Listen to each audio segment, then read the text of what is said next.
Pas d'abattage dans les élevages de la Dombes. Les cas de grippe aviaire pour l'instant ne concernent que des oiseaux sauvages. La nouvelle mascotte du mondial de hand est lyonnaise, rencontre avec ses concepteurs. Enfin l'OL qui se prépare au déplacement à Caen dimanche. C'est ici à Bouligneux dans l'Ain que 2 cygnes morts porteurs du virus de la grippe aviaire ont été découverts le 5 janvier dernier. Après le résultat des analyses, la préfecture vient donc d'annoncer le confinement des élevages dans un rayon de 5 km qui inclut 8 communes dont Villars-les-Dombes.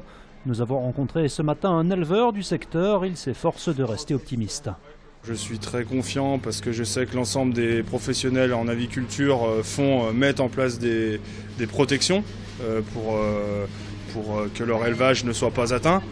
Ce que j'ai peur, c'est plutôt de la décision, pour moi, plutôt politique, de nous empêcher de travailler.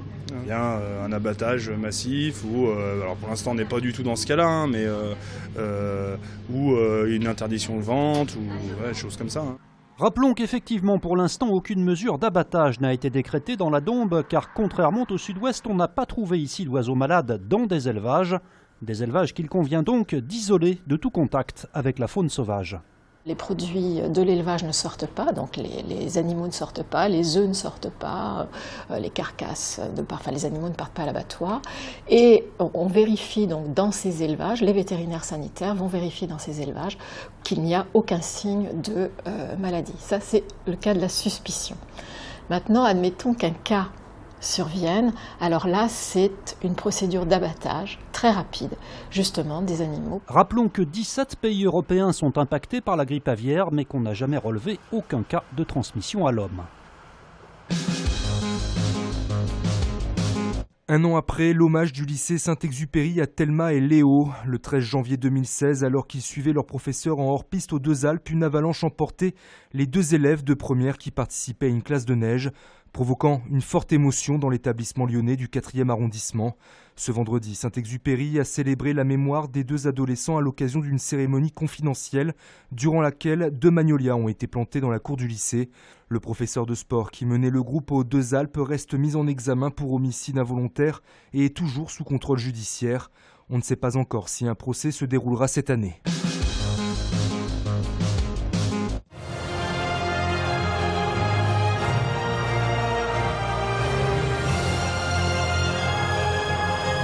Connaissez-vous Rock et Coulette, les 2 mascottes du mondial de hand qui vient tout juste de débuter en France? Des personnages créés par The Brand, la même qui est à l'origine de Super Victor, l'emblème du dernier Euro. C'est d'ailleurs grâce à lui que la société lyonnaise a été contactée il y a quelques mois. Il faut reconnaître qu'on doit un petit peu à Super Victor d'avoir été sélectionné. Ils nous ont souhaité nous indiquer s'ils voulaient quelque chose qui crée autant d'empathie que Super Victor en crée. Mais par contre, il y a une très grosse différence là, c'est qu'effectivement, il n'y avait pas de compétition et surtout, c'était carte blanche totale.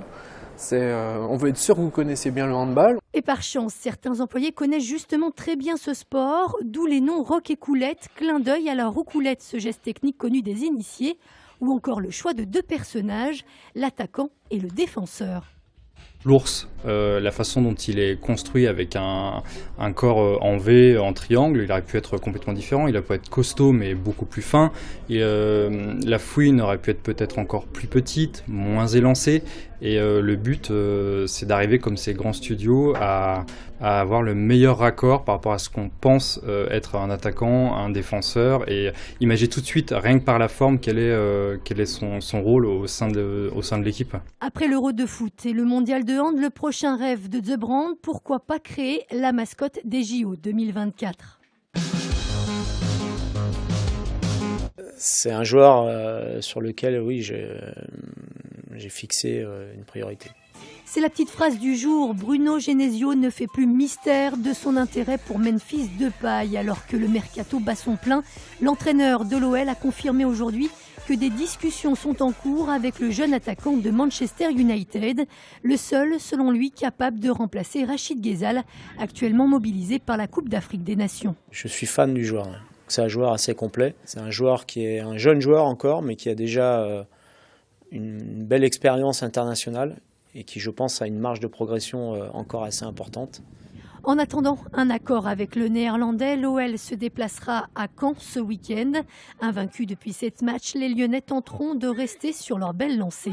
Garder cette rigueur, que ce soit défensivement comme offensivement, et surtout ne pas s'enflammer, rester humble. D'autant que si les Lyonnais auront à cœur de remporter ce match, le 3 millième disputé au niveau professionnel pour l'OL, la rencontre face aux Normands actuels 18e de Ligue 1 est loin d'être gagnée d'avance. C'est la seule équipe aujourd'hui qui a battu Nice. C'est toujours difficile de toute façon d'aller jouer à Caen, mais c'est vrai que c'est une équipe qui affiche deux visages complètement différents entre les matchs qu'elle joue à domicile et les matchs qu'elle joue à l'extérieur.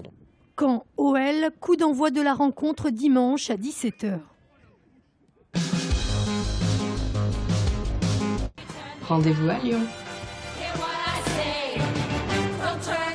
Le Palais des Sports de Gerland transformé en cabaret pour accueillir les danseuses du célèbre Crazy Horse de passage à Lyon pour une série de représentations jusqu'au 24 janvier.